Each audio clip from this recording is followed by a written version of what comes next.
हमारे पास एक पेशेंट आया जिसका नाम है अमिताभ, 25 ईयर ओल्ड मेल।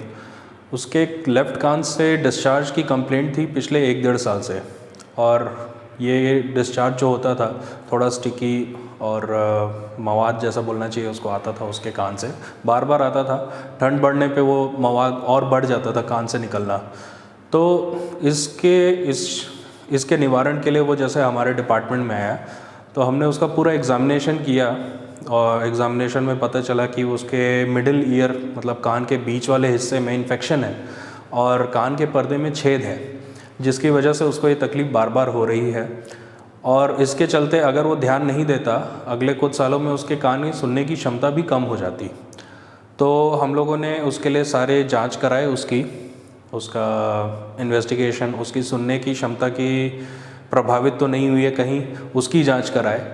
तो प्योर टोन ऑडियोमेट्री होता है उसके लिए, वो जांच कराया हमने। और इन सब जांचों के बाद हमने उसका ऑपरेशन के लिए प्लान किया, जिसमें उसके कान के पर्दे का रिपेयर का था प्लान, और मिडिल ईयर में जो इन्फेक्शन था वो पार्ट को पूरा क्लीन करना था।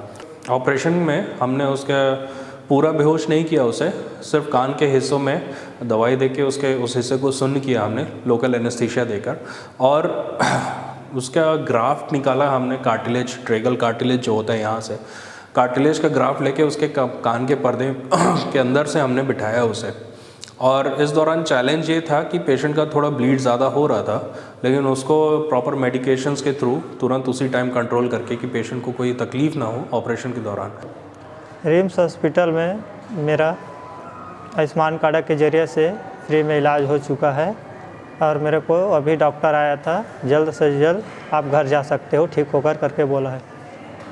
लाइक, शेयर, सब्सक्राइब करें। इलाज कहीं भी करवाएं, हमारे चिकित्सकों से फोन पर किसी भी बीमारी का निःशुल्क परामर्श व होने वाले वास्तविक खर्च की जानकारी लेना ना भूलें।